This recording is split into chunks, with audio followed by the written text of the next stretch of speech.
Our first speaker of today's conference comes from England. He's a former school principal and advisor of the UK government. He is also the author of a number of best-selling books regarding educational leadership and innovation. In 2015, he was named UK Business Speaker of the Year, and more recently, he provided consultation to the Hillary Clinton presidential campaign. Ladies and gentlemen, we welcome Richard GERVER with a round of applause.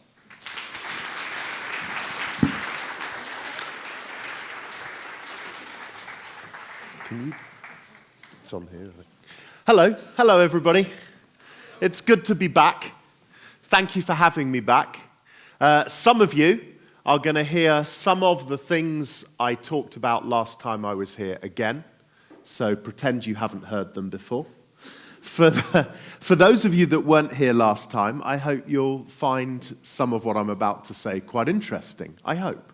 I want to start today by just explaining a little bit about the title of my presentation this morning.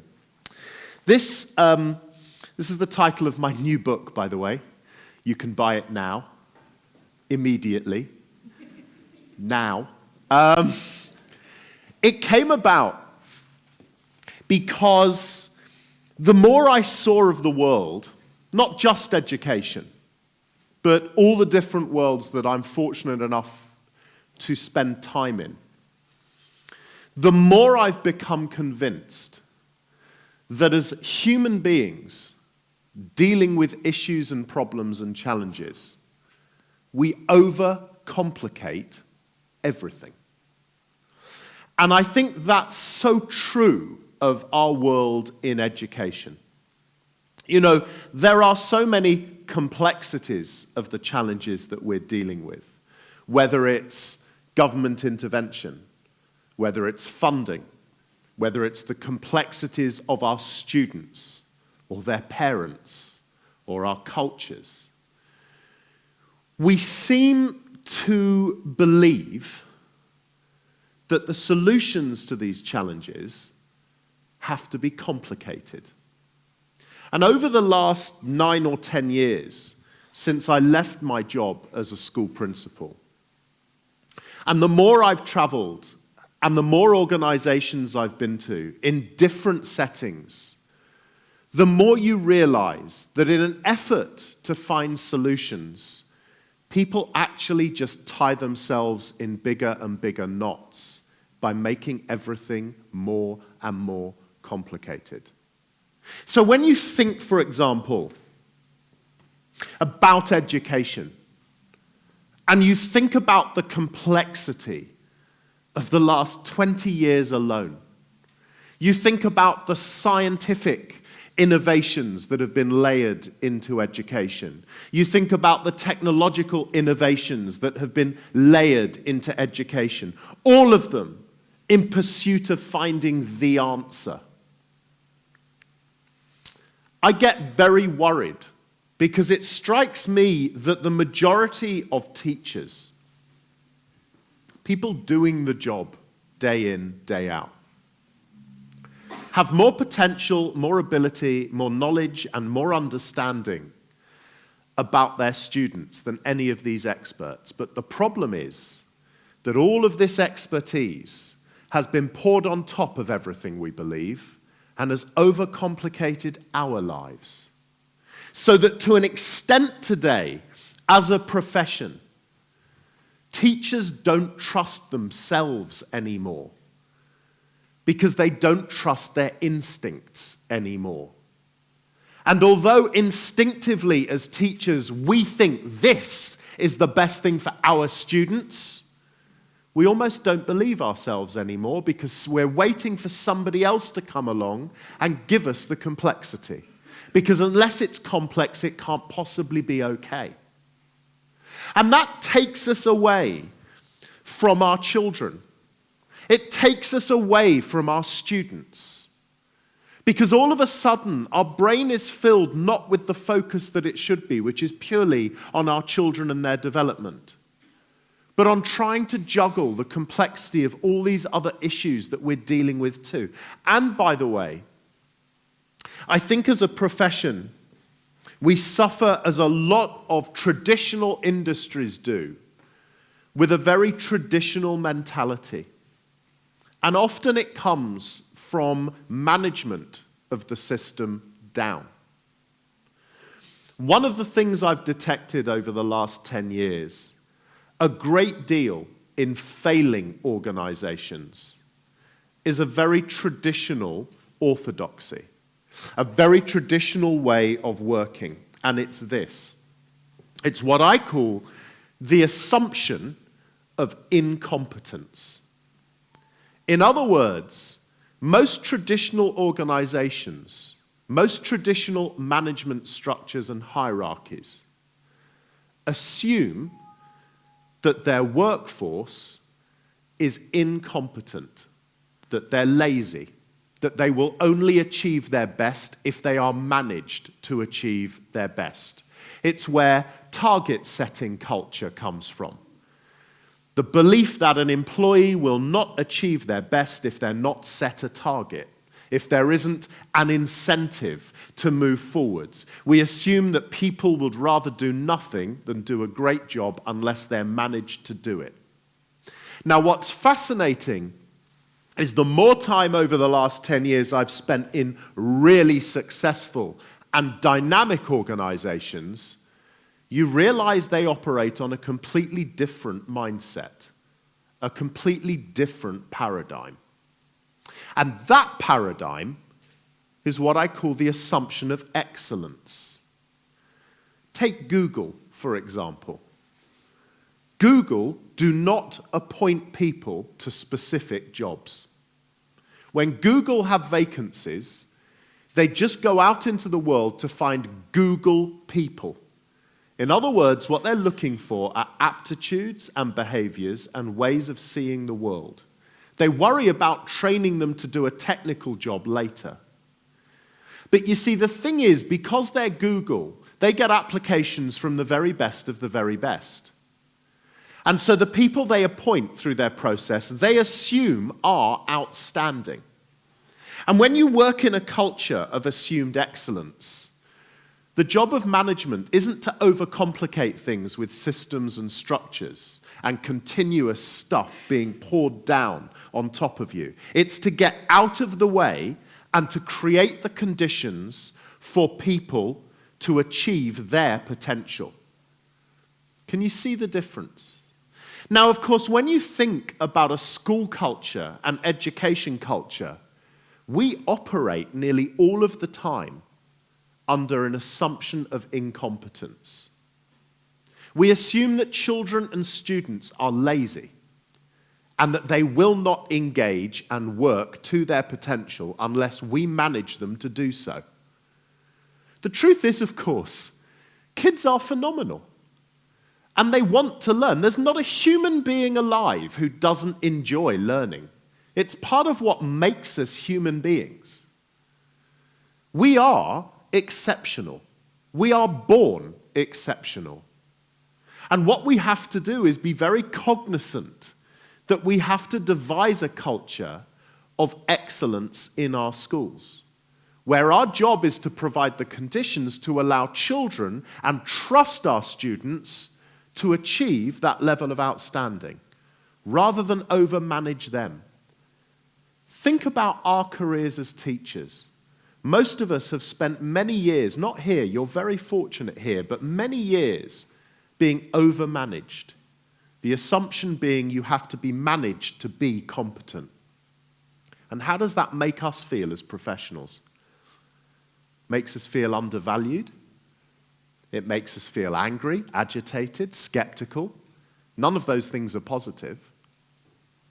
So one of the things for me, as we move forward today in our day of learning and stimulation and hearing about the incredible things we're going to hear about, I believe, is to put everything you hear through this lens, through this idea of, but what would that look like in a culture that assumes excellence? Rather than, how do I implement that to make my students do more of this? How, as a professional, do my behaviors match the idea that I am outstanding, that I am excellent. And I don't know, those of you that were here a couple of years ago when I came, I think will remember me talking about my daughter. Now today I'm going to talk a little bit about my son, mainly because I need the therapy. He's 16, and I have spent all summer with him. How many of you have got teenage children? How many? Yeah, I can tell. Yeah, you're as glad to be here away from them as I am, aren't you? Anything is better than spending time with a 16-year-old boy over a period of time when they're yours, right? I mean, at home, I don't have to assume incompetence. I just look at his bedroom and know. So my 16-year-old son is an average 16-year-old child, but he's remarkable. And so are the 16 and 17-year-old students that you work with. Because what they do in their own time is way, way beyond anything we can imagine. And I learnt this for myself recently. So I had to go up to my son's bedroom the other day and tell him it was time to come downstairs for dinner. I didn't used to have to do that, by the way, but he's discovered noise-cancelling headphones. So I can't shout him down for dinner anymore. I can't just shout, "Andrew! Tea!" because he can't hear me. And also, I used to be able to text him that it was dinner time, but now he's blocked my number from his mobile phone. So now I have to go upstairs and fetch him for dinner, which is a dangerous thing to do because my son's bedroom is more toxic than Chernobyl. So I knock on his door and I walk in and he's no idea I'm there because he's got his noise-cancelling headphones on and he's facing his screen, which is opposite the door. So he looks like he's a villain in a James Bond film, taking over the world on his screens. Not one screen. Have you noticed one screen is not enough for kids anymore? Now they have to have a bank of screens. And my son is playing FIFA on his Xbox thing. And he's talking into his headphone thing. You see, I'm very technical. Into his thing here. He's talking into this. And what I see is not overly remarkable. It's the scene that you would see in every 16-year-old's bedroom. Except for one thing. He's not speaking in English. Now, that's remarkable for a number of reasons, mainly because he's an English child. And as you all know, we don't talk other people's languages. We just speak English louder and slower to you as if you're stupid. And if you still don't understand, we just get louder and slower. So it's remarkable that any child of mine is speaking any foreign language, right? He is also remarkable because at school, he is not learning to speak this language. He is learning to speak French and German at school, right? Now, by the way, he is an A-grade student in French and German, but what does it say about the way we teach languages in England? Because he can't speak a word of French or German, but he is academically an A-grade student in French and German. But he is on this thing, right, talking a foreign language. He is talking in Russian. Fluent Russian. Not little words like blah, blah, blah, blah, blah, like I can't do it, in Russian, which is miraculous. So I'm stood there in awe of my teenage, and he finishes his game and he turns around in his chair. I'm expecting him to be stroking a white cat, father, I have been expecting you. At which point I'm looking for the shark tank, And then he says, father, I'm expecting you. And I look at him, and I'm suddenly talking like a teenage boy, because I'm going, no, ha, ha. And he said, yeah, I was talking, the way teenage boys talk to their parents? Like, get over it. I was talking Russian, so what? How? I said, how? How is this miracle? How is this happening? He said, well, I met a guy from just outside Moscow, just over a year ago, in a FIFA tournament. I didn't even know there were such things as FIFA tournaments, that you played against other people in different parts of the world. I'm playing with it, and I met him at a European tournament of FIFA football. He said, and his name's Sergey, he lives about an hour out of Moscow, and he said, during the tournament, we hit it off. We met, to play in matches for a few days. We just became friends. He said, it wasn't anything particular. We just got on. And that meant that once the tournament was finished, we still kept meeting up. We've actually entered tournaments together since, but we just meet up most nights and play a game together, or sometimes we just go on and chat about our day. He said there was never a thing. It was never a syllabus. We were never given a textbook. He said, I guess over the year, we've just taught each other more and more of each other's language. And he said, I haven't even thought about it. It just comes naturally. So without having thought about it, without having a wise teacher or a textbook or a syllabus or a course, in 1 year, my son has learnt to speak fluently one of the most complicated languages in Europe. Now, don't tell me he isn't excellent. Don't tell me he isn't outstanding. So here's one of the real challenges. You see, my kid tells me when he comes home from school every day, he's bored. Now, I don't necessarily blame the teachers or the teaching, but he's bored. And he hasn't learnt anything at school in his 11 years so far in the school system as quickly as he's learnt to speak the most complicated language in Europe. So for me, there's an interesting challenge here for us, which is, do we understand how brilliant our children actually are? One. Do we understand that if we create learning and learning environments that are so exciting and so persuasive and so hooked in to them and the things they enjoy, how powerful as learners they can be? And when we talk constantly about underachievement, and we talk about our children as clever as they used to be, and why are my children not concentrating as much as they once did in my classroom? Are we spending enough time thinking to ourselves, am I creating a culture of excellence, or am I stifling them because I run my classroom with a culture of incompetence? Do my children feel bored and patronized because actually I don't trust them enough? Now, this is a theme all the way up through the system. The government do not trust us enough, so we feel bored and patronized and frustrated. One of the things that I think makes this school so special is you get it in an extraordinary way. When I was here 2 years ago, I made a comment that I stand by today. Some of what I see going on here is some of the most innovative and outstanding learning I've seen anywhere in the world. So partly today is a celebration for you, and partly it's about, okay, so how can we push this even further? Because what I believe you're proving here day after day is if you are allowed to be outstanding, if the assumption is that you, as a body of educators, are excellent, then that translates down to the way you view your students, and if you view your students that way, remarkable things happen. So here's what we mustn't do. What we mustn't do is believe that somebody else has got the answer. Now, this is a natural reaction in times of challenge and pressure, which education is now more than ever.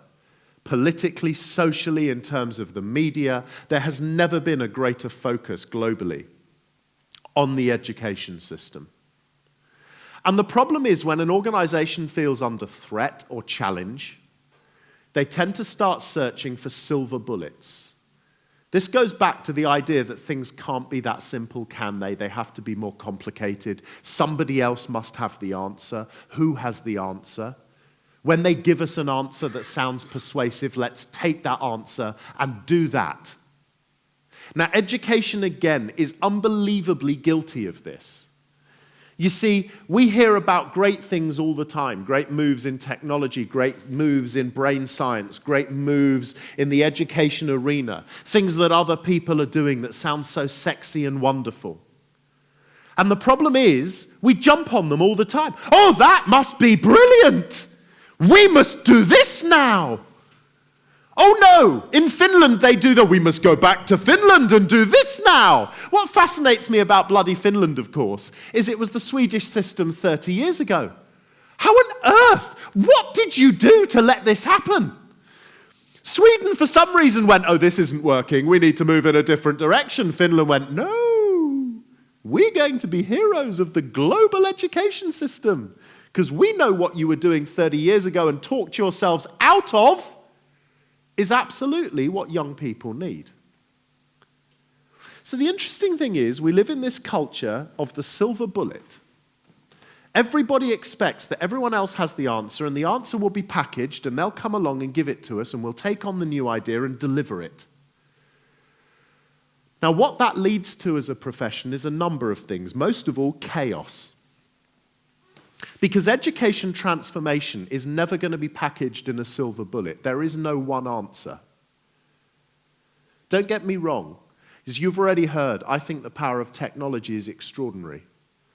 But 20 years ago, we started a process that was deeply dangerous in education because a group of middle-aged people suddenly discovered computers. And they went, oh, computers, that is the answer. And then they said, so children must have computers. Schools must have computers. And then schools must have wireless access. And then schools must have interactive boards. And this will be mystical and magical and education will change. And we will have the future. And that didn't deliver the future. What teachers did was use the new technology in the way they'd used old technology. And it just looked sexy and magical for a few days, and then it disappeared, but nothing really changed. The systems, the structures, the hierarchies, the testing, none of it really changed. All that actually happened was, as a profession, we became even more confused. Now, here's the thing. You have to have the confidence to believe in your process and your systems and your structures. You have to have the confidence to understand that if we're to shift education meaningfully, it takes time. It won't happen in days or months or even a few years. I was having a conversation last night about, people often talk to me about my time as a principal and is the school still running the way it was when you left 10 years ago? God, I hope not. If the school's still functioning the way it was the day I left 10 years ago, I failed. Because the truth is, and this is a hard truth, what you may begin today in terms of a culture shift in education, you may never truly reap the reward for as a teacher. All we can hope is that we can begin a change that will lead to a legacy so that in 20 or 30 years' time, we can look at a system that functions better than it does today. We can look at a system that prepares children better than we do today for the challenges of tomorrow. And that we have the legacy of being able to say, it was because of our courage and our bravery and our vision that this process began. You see, the problem is there is a real clash in the culture of education. Of course, our children need our best today, but change doesn't happen overnight. You can't transform a system just quickly with a silver bullet because you decide a system needs transforming. You have to shift culture first. Now, what it strikes me about this school is you've worked really deep and really hard about creating a culture, but the job isn't done. The job has just started.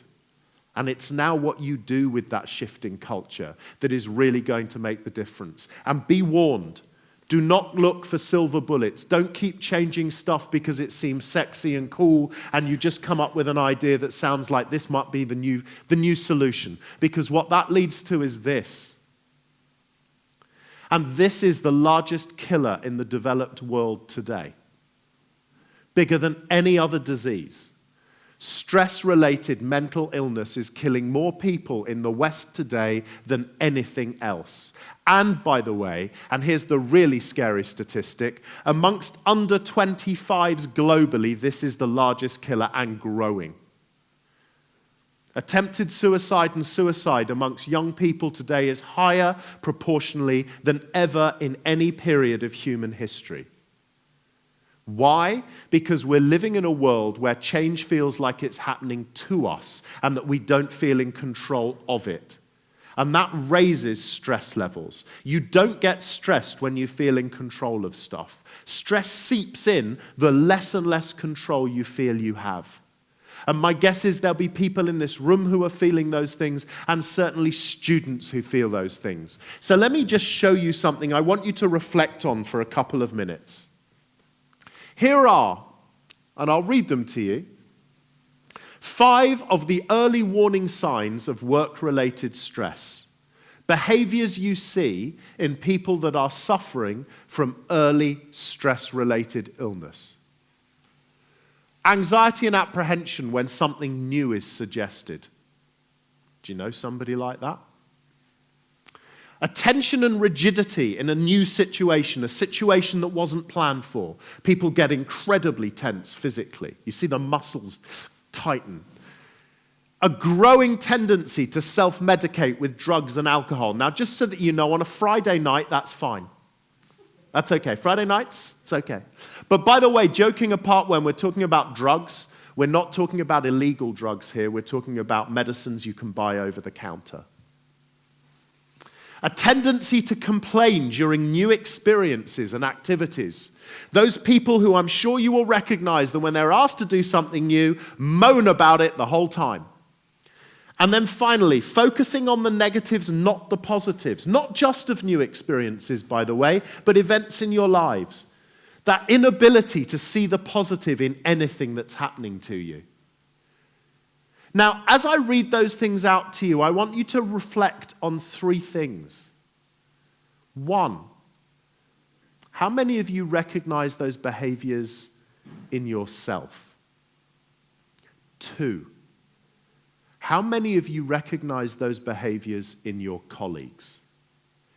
And 3, and most powerfully of all, how many of you recognize those behaviors in your students? And how often do we wrongly diagnose that those behaviors are a result of misbehavior or people that don't care enough or don't have a passion or are incompetent? This is hugely important to me, and it has to be hugely important to the future of education. Because the truth is, one of the reasons why we're finding life so hard right now globally is because we're on the cusp of a massive change point in human history. I believe for the first time in human history, we're living in an age where we no longer feel we can control the events in our lives. Humanity has never felt more disenfranchised. We have never felt more at the whim or power or control of something or somebody else. We've never been so uncertain. And the reason we're struggling and finding this so hard is because we were educated to live in a world of certainty. If you think about the way we were educated to seek out certainty.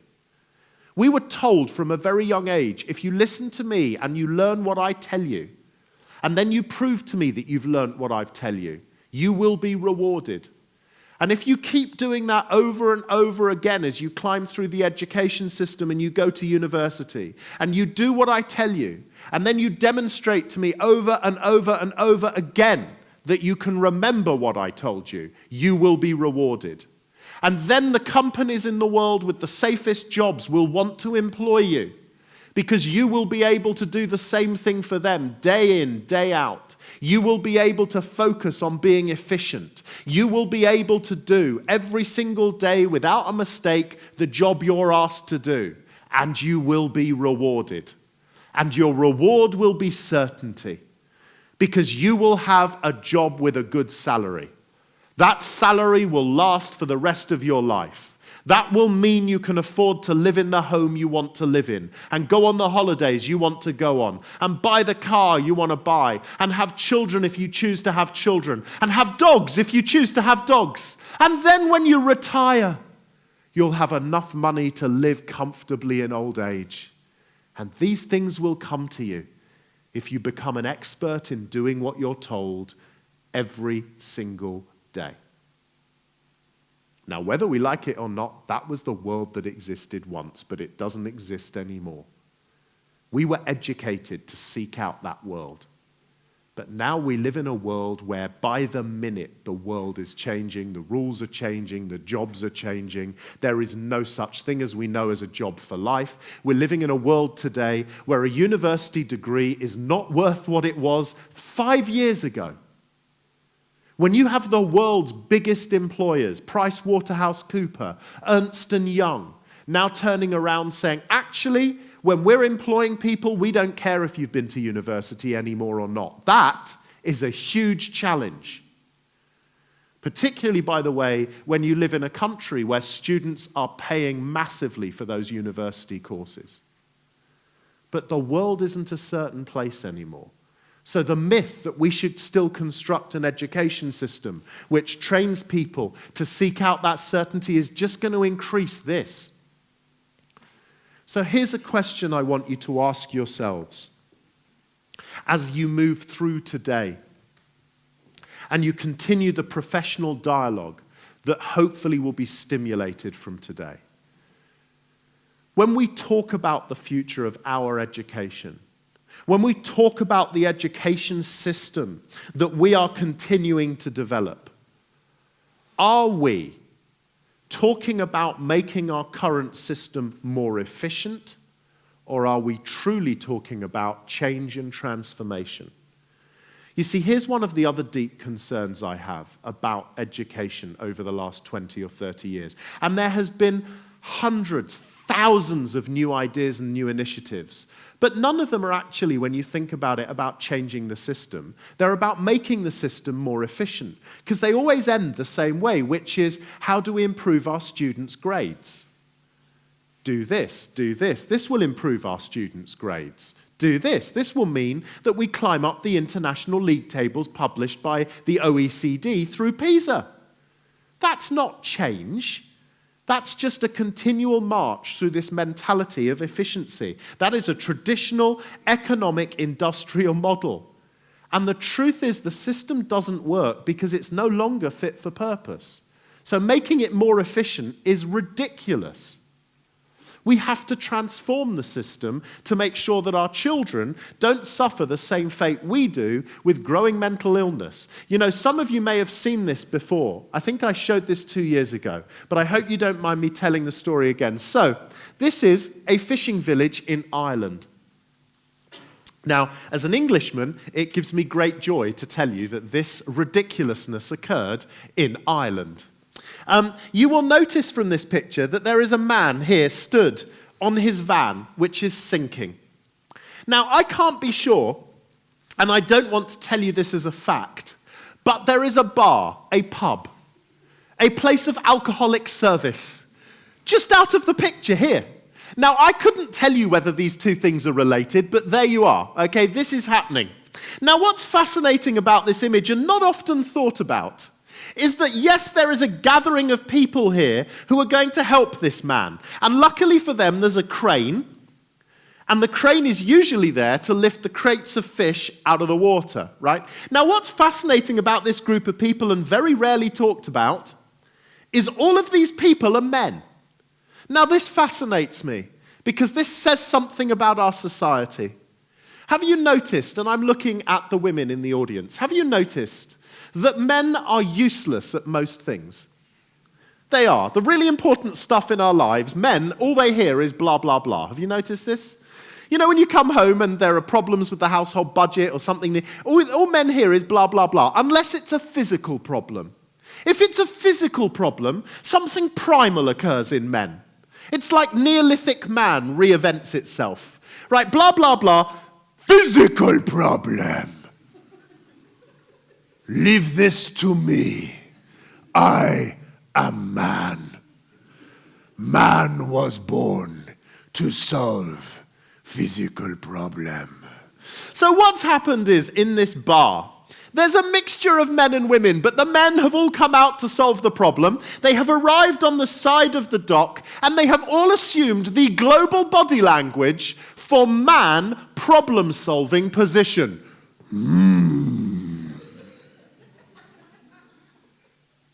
And then, what they've logically thought to themselves is we need to use the crane to lift the van from the water, right? And they're very proud of themselves, look, because as they set this solution up to the problem, everything is working beautifully. There are now, by the way, 3 times as many men, and amazingly, they are all men. 3 times as many men have come out of the bar to celebrate the manly genius of men. Everything is going wonderfully. They are about to go back into the bar and celebrate their manly genius when this happens. Now, what you need to notice about this image is all the men have run away. Even the dog. The dog is a boy dog. He is running in the opposite direction. Right? Everything about this picture would suggest to you that the strategy hasn't worked. But this is men we're talking about. So the men regroup, and they gather again, and they say to each other, this didn't work. This didn't work because we didn't have a big enough crane. So they go and get themselves a bigger crane, right? Now all the men are back again. Now the bigger crane's lifting the smaller crane, which is lifting the van out of the water. They are so ready to party. But the tragedy of this story is that I don't even need to show you how this story ends to know the tragedy of what it means to be a man. Now, here's the problem. Here's the problem when we live in a culture of efficiency, when a system doesn't work. What happens is you end up just working harder and harder and harder and harder and harder, and the results don't change. This is what happens in education. And this is why, to so many people in education, the concept of change is one they don't like the sound of. Because when you're dealing with a system that isn't about transformation, that is just about efficiency, change doesn't mean change. It just means you're going to do more of what you've already done, but you're going to have to work harder to do it. How many of you, as educators, have lived through that experience, where actually you're just asked to do more and more and more and more on top of what you already do? And that's partly because of a critical way we were educated too. Because when you think about it as children, we were taught that if we failed at something, it was because we didn't work hard enough.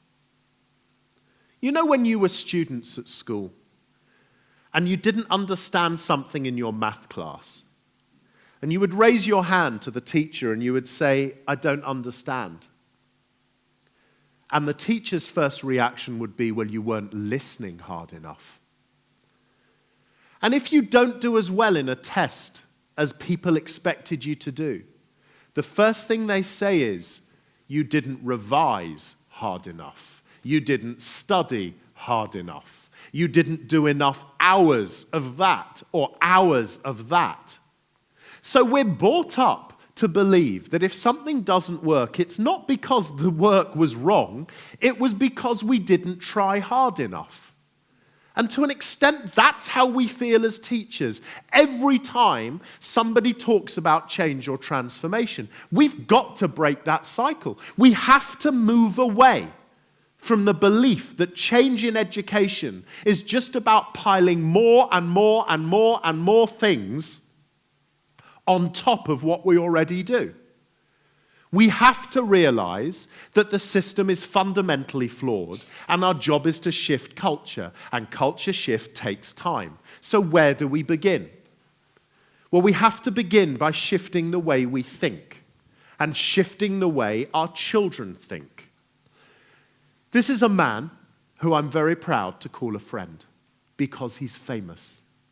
And I have discovered that as I get older and fatter and balder and lose all of my hair, and nobody looks at me in the same way they did when I was 20 anymore. I can see you, none of you are. I like to surround myself with famous, groovy, cool friends. It makes me feel better. This is one of my famous, groovy, cool friends. Now, from the picture, my guess is no one in this room knows who this is.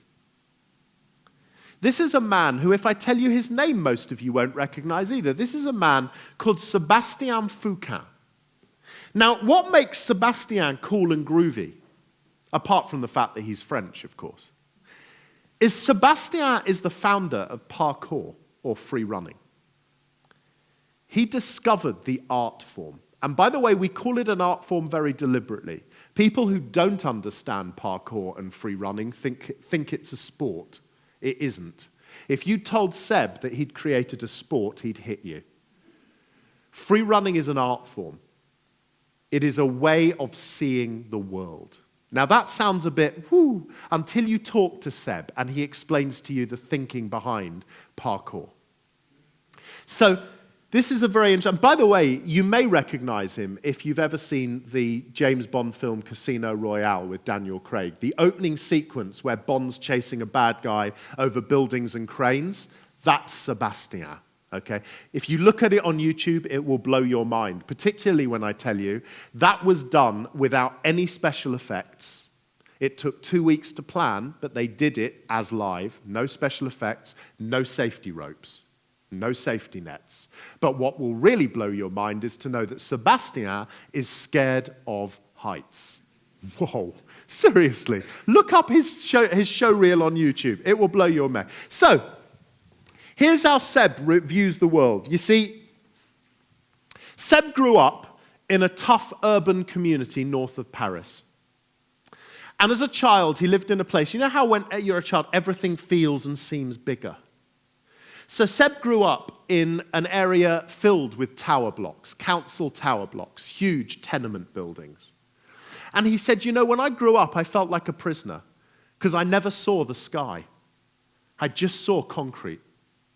He said, and for most of the people in my neighborhood, the belief was that we were in a prison that we would never get out of, that this was where we were born and where we would die. A limitation of aspiration. This was it for us. He said, and I think it's from there that I started to build in my mind the whole idea of parkour. He said, because it was at that point in my life I stopped being interested in buildings. Now, he was telling me this. One day we were in a Russian city called Yekaterinburg. And Yekaterinburg is a beautiful Russian city. And it's one of those cities that show the arc of its history through its architecture. So you see the incredible opulent buildings of pre-communism, the pre-revolution. And then what you see are the concrete, functional monstrosities of the communist era. But now what you're seeing is a rebirth of self-expression, creativity, self-confidence through amazing architecture. And I'm walking through this city with him and loving everything. And we get back to the hotel at the end of our walk. And as we sit down to a beer, although he's drinking water because his body is perfect, mine not so much. I said, isn't this an amazing city? And he said, no, I don't know. I don't know, Richard. I said, the buildings, aren't they amazing? He said, I don't know. Now, we'd been walking for nearly 3 hours. I said, how can you not know? He said, I don't look at buildings. Ever since I was a child in that community in the north of Paris, buildings haven't interested me. To me, buildings are obstacles. They get in the way. He said, when we started to evolve the idea of parkour was built around the idea that our job as human beings is always to find a way around the obstacles and over the obstacles. He said, And so when I'm in an urban community, I don't look at the buildings, but I do look at the spaces between the buildings. And he turned to me and he said, have you ever looked at the spaces between buildings rather than at buildings? And I didn't think I ever had. He said, because the spaces between buildings are beautiful. They're staggering. And when you look at the spaces between buildings, what they represent is freedom. What they represent is a way to overcome obstacles, to escape obstacles and to escape problems. He said that is where parkour comes from. He said the tragedy of humanity as I see it is most human beings obsess with buildings. Look at that building. Do you remember what used to be the view before they built that building? Now it's there. We can't see it anymore. And to an extent, as he was talking, I was thinking to myself, you know, what he's doing is articulating perfectly the problem with education. We train children and ourselves to obsess with obstacles. We don't train and prepare people to look for the spaces between the obstacles. How many people do you know who will say things to you like, when I was a child, I always wanted to be. And then they say, but I never did because. Building, building, building, building, building. As a teacher, I wish I could, but I can't because building, building, building, building, building, building, building. We cannot train and raise and educate any more generations to obsess with buildings. We have to create a parkour education system. We have to create an education system where children see the beauty of the spaces between the buildings. It's that simple. Thank you very much indeed. Thank you.